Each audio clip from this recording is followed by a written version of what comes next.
De todos os ônibus que eu li até agora, Atos de Vingança é o que tem a maior coleção de erros de natureza ortográfica, editorial e de acabamento gráfico como um todo. Eu vou comentar com você sobre estes detalhes e dizer se, apesar de todos esses erros, vale a pena você investir o seu rico dinheirinho neste trabalho aqui. Agora, se você realmente valoriza o seu rico dinheirinho, você precisa estar nos nossos grupos de promoção. Tem canal de Telegram e tem grupo de WhatsApp. Você pode optar qual dos dois você prefere seguir para ser notificado das promoções com os links aqui do canal BBHQ. Você sabe, quando você compra pelos links aqui do canal, você está apoiando este projeto, esse trabalho, então não custa nada. Assim como também não custa nada você deixar seu like. Deixe o seu like, é muito importante. O like é quando você dá aquela impulsionada aqui no vídeo, você está falando, gosto do Charlão, gosto do BBHQs, vou deixar o like. Então já aproveita, deixa o like e escolhe aí canal de Telegram ou grupo de WhatsApp para você ser notificado diariamente de promoções de quadrinhos, tá? Tá aqui na descrição, no comentário fixado. Bora falar sobre Atos de Vingança. Antes de começar a análise aqui, Atos de Vingança, deixa eu falar uma coisa aqui, porque alguém vai comentar, vai falar, mas você leu o Ônibus do Arqueiro Verde, já leu o Atos de Vingança. É que eu tava lendo os dois ao mesmo tempo. O do Arqueiro foi rapidão de ler, esse Atos de Vingança eu já tô lendo já faz alguns dias já.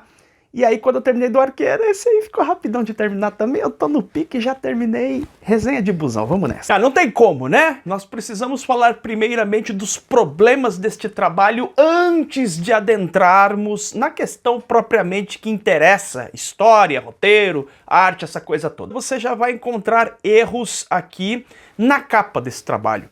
Nesta sobrecapa especificamente, porque se você observar bem, você vai ver que ela ficou deslocada. Tá? Isso aqui não é a minha edição, não. Esse lote, pelo menos um lote aí de Ônibus Atos de Vingança, saiu desse jeito aí, ó, com a sobrecapa puxada para trás, né? De modo que você tem até o ozinho aqui, ó, de Ônibus. Ele vai ficar meio puxadão ali na estante. Não sei se eu consigo mostrar isso para você na câmera. Ó, consegue perceber isso aí? Deixa eu fazer aqui sem destruir as coisas. Percebe, ó, que ele tá puxado para lá? É um erro. Ah, é um errinho. Não, não é um errinho. É um erro sério. Pô, isso aqui é caro. Não dá pra aceitar que isso aqui seja uma coisa... Tá tudo bem. Não. Pode ter que ser mais cuidadosa aí com esse tipo de coisa. Parênteses aqui, porque essa história, ela tem uma reviravolta ali e o spoiler tá na capa. Você só percebe isso depois que você termina de ler o quadrinho, tá? Você pode olhar que você não vai sacar não, mas depois que você termina de ler o Ônibus, você volta pra capa. Nossa! Tava aqui o tempo todo e não tinha visto. Pois é, aquela capa que Marvete cospe marimbondo, né? Aquela capa preta, sem grandes enriquecimentos artísticos, aquela capa sem graça. A capa de fato tá correta, o problema foi na sobrecapa. Eu não vou ficar te mostrando não, tá? Mas tem muitos erros ortográficos, tem muitas palavras, num número excessivo. Um material de 752 páginas, natural ter dois errinhos ali ortográficos. Isso acontece com livros, né? Precisa muitas vezes de várias edições para que essas correções aconteçam e que sejam completamente eliminadas de uma obra. Então é natural. Não é um grande problema você ter mas não é um caso aqui de um ou dois. São vários erros, cara. Tem muitos erros ortográficos. A revisão aí, ó, pescou legal. Tá muito ruim a revisão desse trabalho. E o outro problema dele, na minha opinião, editorial. Porque é o seguinte, Atos de Vingança não é uma série que é um evento da Marvel, é um evento bolado para envolver especialmente, não apenas, mas especialmente os Vingadores. O trabalho Atos de Vingança, que foi escrito ali entre 89 e 90, e boa parte desse material foi publicado aqui no Brasil, nas edições formatinhos da Abril, ele parte de uma ideia do John Byrne, de fazer algo parecido com o que tinha acontecido com X-Men Inferno, só que envolvendo mais os Vingadores. E aí o que acontece é que nós temos aí essas histórias saindo em várias publicações diferentes, várias histórias picadas. Você vai ver aqui que existem vários escritores trabalhando neste projeto, nomes como John Byrne, Ron Frenz, Tom DeFalco, né? O Gruenwald aqui está, o Mark Gruenwald. E aqui é que tá meu ponto, porque você não tem todas as histórias que fazem parte dessa saga. Provavelmente o que o pessoal das antigas mais lembra É o do Demolidor versus o Ultron. Isso é um nível de apelação absurdo. Essa história não tem aqui, por exemplo. Então nós temos várias histórias que... você tem, por exemplo, o Justiceiro versus Doutor Destino, que não são tratadas aqui neste ônibus. Ficam de fora algumas histórias. Eu não entendi qual foi o critério para a escolha de algumas e outras não. Você vai compreender o que foi o Atos de Vingança? É um material que te dá uma sensação de, digamos assim, de vazio, de incompletude? Não, mas não te dar a sensação de incompletude não quer dizer que não esteja incompleto. Ele está incompleto, está faltando algumas histórias aí dessa fase que poderiam estar no ônibus, tornando o material sim mais robusto, certamente mais caro, mas particularmente eu considero um problema que algumas histórias tenham sido deixadas de lado. Eu preferiria que esse material viesse mais completo, com todas as histórias dos confrontos aí, dos atos de vingança. Então o que você vai ter aqui? Você vai ter muitas histórias, especialmente aqui, referentes a Vingadores, tá? A própria revista dos Vingadores, mas você tem a revista do Homem de Ferro, você tem Capitão América vai aparecer aqui, o poderoso Thor, Quasar vai aparecer, o Quasar era novinho ali, o Wendell Vaughn, né?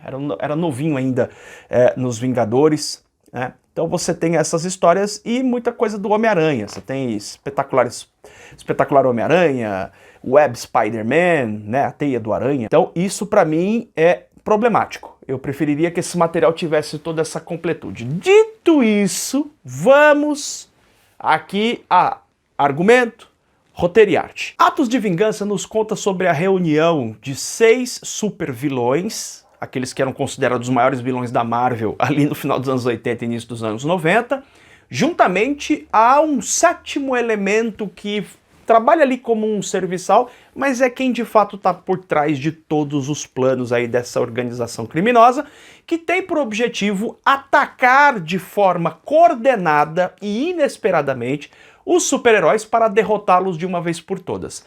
O detalhe é que haverá aqui uma troca de adversários. Então, por exemplo, o Doutor Destino, que tradicionalmente atacaria o Quarteto Fantástico, aqui vai atacar o Justiceiro. Esta história especificamente, infelizmente, é uma dessas histórias que não está presente no ônibus, assim como também a já citada Demolidor sendo atacado pelo Ultron, que é um adversário dos Vingadores. Neste grupo nós temos o Mago, Magneto, na época considerado ainda vilãozão, né? Hoje em dia ele já não ocupa mais esse papel. Mandarim, adversário clássico do Homem de Ferro. Temos aqui Victor Von Doom, para muita gente o maior vilão do universo Marvel e que vem aí nos cinemas daqui a pouquinho.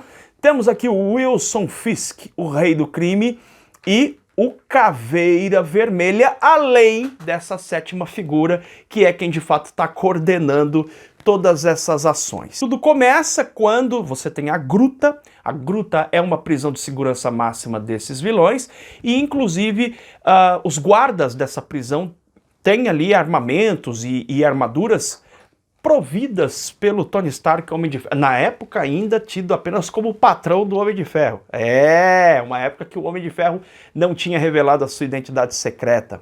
Então há uma fuga em massa, e a partir dessa fuga a gente vai ver então vários ataques acontecendo. Neste momento, né, o Peter estava trabalhando num experimento e, sem que ele entendesse muito bem por que que isso acontece, Peter ganha poderes que vão se desenvolvendo e ele vai descobrindo isso à medida em que a história avança. Ele vai ganhar capacidade de voo, uma força muito maior do que lhe é de costume, e a gente vai ver aqui ele enfrentando grandes inimigos. O Homem-Aranha é seguramente o mais atacado, vai ter que enfrentar Magneto, vai ter que enfrentar Golias, vai ter que enfrentar, cara, Tri-Sentinela, ó, Tri-Sentinela. Vemos associações aqui como o Victor Von Doom e a Titânia, por exemplo.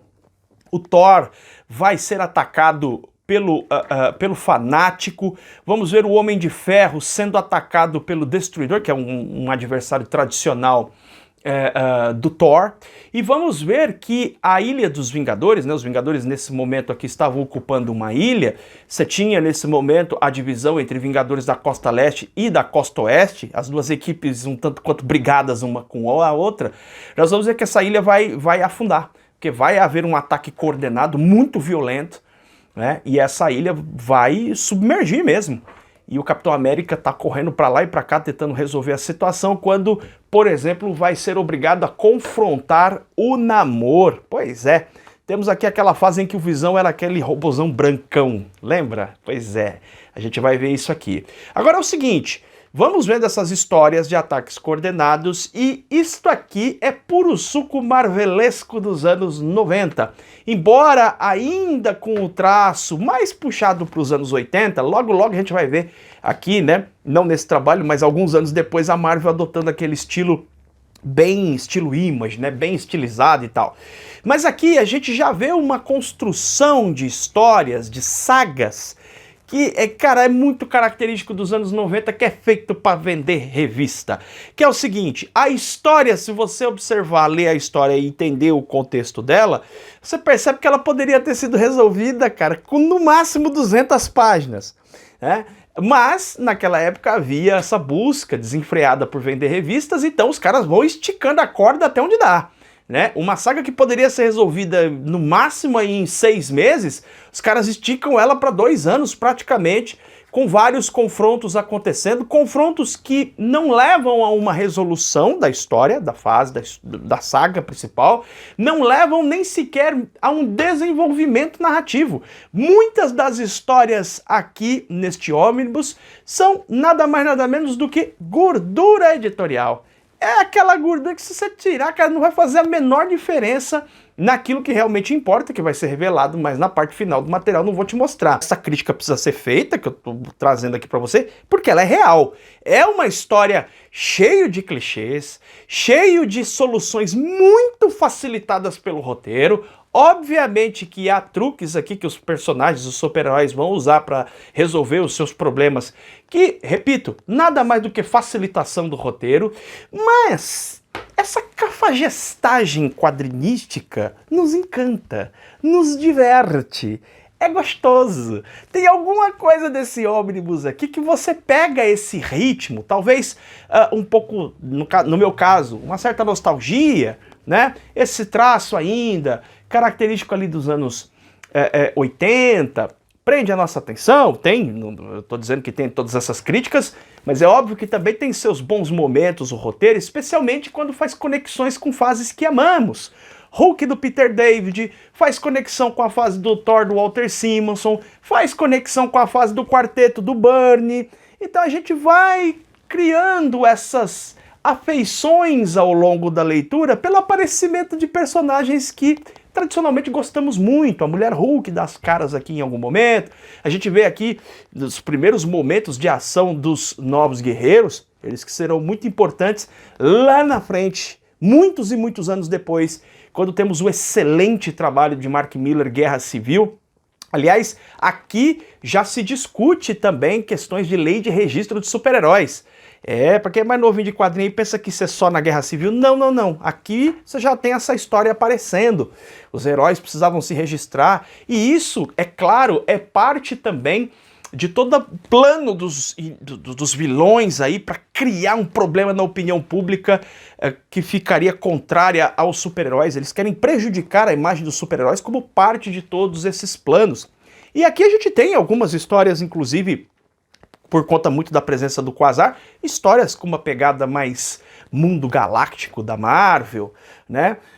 Temos histórias mais urbanas aqui, os velhos confrontos, né, com aquela galera que a gente sabe que é do mal, mas que de alguma forma conseguiu um cargo no governo, aquela cafajestagem marvelesca que a gente já conhece, mas repito, é divertido. Muito divertido, eu me peguei rindo em vários momentos neste trabalho aqui, porque embora ele tenha, sim, momentos mais tensos, especialmente com essa questão da opinião pública em relação aos heróis, a destruição do QG dos Vingadores, cara, em momento algum você leva isso muito a sério, essa que é a verdade. E no final das contas, esse quadrinho funciona muito bem como uma diversão gostosa, um entretenimento que mostra ali algum perigo para você só para se resolver numa situação facilitadora, numa situação bem canalinha do roteiro, mas, repito, gostosa, divertida de ler. Aqui a gente tem um momento que para mim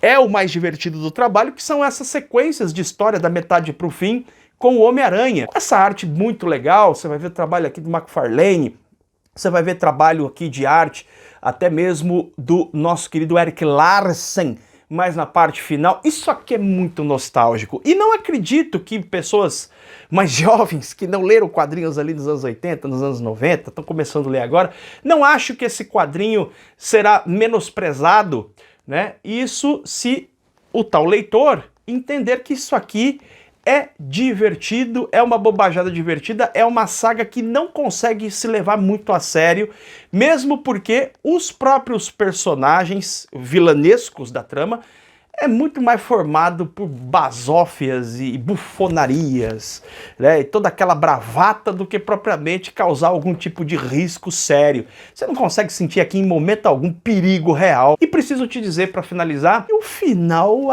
até me surpreendeu, não me surpreendeu, mas olha, foi legal, ele tem um plot twistzinho assim, não é que vai explodir sua cabeça não, tá?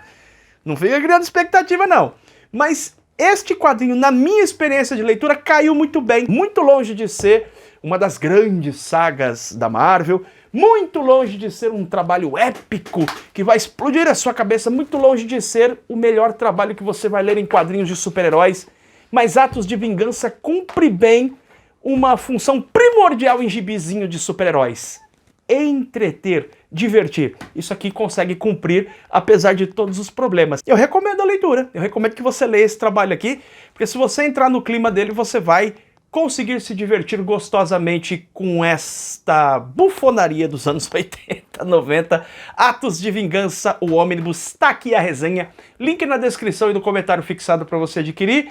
Eu fico por aqui, você por aí, a gente se vê em breve em mais um programa do canal BB HQs. Beijo enorme no seu coração, tchau, tchau!